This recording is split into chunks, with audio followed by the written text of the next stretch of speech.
एक पिता के विपुल कुमारा, हुई पृथक गुणशील अचारा। कौं पंडित कौं तापस ज्ञाता, कौं धनवंत सूर कौं दाता। एक पिता के बहुत से पुत्र पृथक पृथक गुण स्वभाव आचरण वाले होते हैं। कोई पंडित होता है, कोई तपस्वी, कोई ज्ञानी, कोई धनी, कोई सूरवीर और कोई दानी। कौं सर्वज्ञ धर्म रत कोई, कौं सर्वज्ञ धर्म रत कोई। सब पर पितहि प्रीति, पितहि प्रीति सम होई। कौं पितु भगत बचन मन कर्मा, सपने जान न दूसर धर्मा। कोई सर्वज्ञ और कोई धर्मपरायण होता है। पिता का प्रेम इन सभी पर समान होता है, परंतु इनमें से यदि कोई मन, वचन और कर्म से पिता ही भक्त होता है, पिता का ही भक्त होता है, स्वपन में भी दूसरा धर्म नहीं जानता, वही पुत्र पिता को सबसे प्रिय होता है। सो सुत प्रिय पितु प्राण समाना, यद्यपि सो सब भांति अयाना। एहि विधि जीव चराचर जेते, त्रिजग देव नर असुर समेते। वह पुत्र पिता को प्राणों के समान प्रिय होता है, यद्यपि चाहे वह सब प्रकार से अज्ञान मूर्ख ही हो। इस प्रकार त्रयक पशु पक्षी, देव, मनुष्य और असुरों समेत जितने भी चेतन और जड़ जीव हैं, अखिल विश्व यह मोर उपाया, सब पर मोहि बराबर दाया।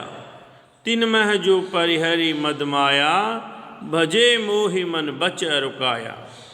उनमें से भरा हुआ, उनसे भरा हुआ यह संपूर्ण विश्व मेरा ही पैदा किया हुआ है, अतः सब पर मेरी बराबर दया है। परंतु इनमें से जो मद और माया छोड़कर मन, वचन और शरीर से मुझको भजता है, पुरुष नपुंसक नारी वा जीव चराचर कोई, सर्वभाव भज कपट तजी, मोहि परम प्रिय सोई। वह पुरुष हो, नपुंसक हो, स्त्री हो अथवा चर अचर कोई भी जीव हो, कपट छोड़कर जो भी सर्वभाव से मुझे भजता है, वही मुझे परम प्रिय है।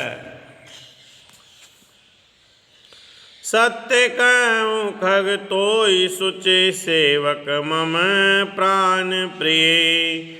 अस विचारी भजु मोहि, परिर्यास भरोस सब। हे पक्षी, मैं तुझसे सत्य कहता हूँ, पवित्र अन्य एवं निष्काम सेवक मुझे प्राणों के समान प्यारा है। ऐसा विचार कर सब आशा भरोसा छोड़कर मुझको भज। कबहु काल ने व्यापै तोई, सुमर सुभज सुनिरंतर मोर। प्रभु वचनामृत सुनिन अघाऊ, तनु पुलकित मन अति हर्षाऊ। तुझे काल कभी नहीं व्यापेगा। निरंतर मेरा स्मरण और भजन करते रहना। प्रभु के वचनामृत सुनकर मैं तृप्त नहीं होता। मेरा शरीर पुलकित था और मन में अत्यंत ही हर्षित हो रहा था। सो सुख जानहि मन रुकाना, नहीं रसना पहि जाई बखाना। प्रभु शोभा सुख जानहि नैना, कई किमि सकैत नहीं बैना। वह सुख मन और कान ही जानते हैं, जीव से उसका बखान नहीं किया जा सकता। प्रभु की शोभा का वह सुख नेत्र ही जानते हैं, पर वे कह कैसे सकते हैं, उनके वाणी तो है नहीं। बहु विधि मोहि प्रबोधि सुख दई, लगे करन शिशु को तुकते। सजल नयन कछु मुख करि रूका, चितई मातु मोहि लागी, चितई मातु लागी अति भूखा। मुझे बहुत प्रकार से भली भांति समझाकर सुख देकर प्रभु फिर वही बालकों के खेल करने लगे।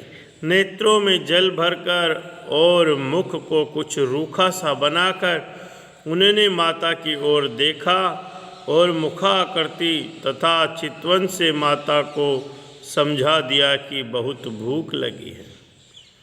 देखी मातो आतुर उठि धाई, कहीं मृदु बचन लिए उरलाई। गोद राखी कराओ पै पाना, रघुपति चरित ललित कर गाना।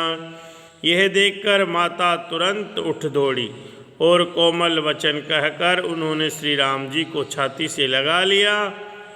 वे गोद में लेकर उन्हें दूध पिलाने लगी और श्री रघुनाथ जी उन्हीं की ललित लीलाएं गाने लगे। जय सुख लागी पुरारी, अशुभ भेष कृत शिव सुखद। अवधपुरे नर नारी, ते सुख मऊ संतत मगन।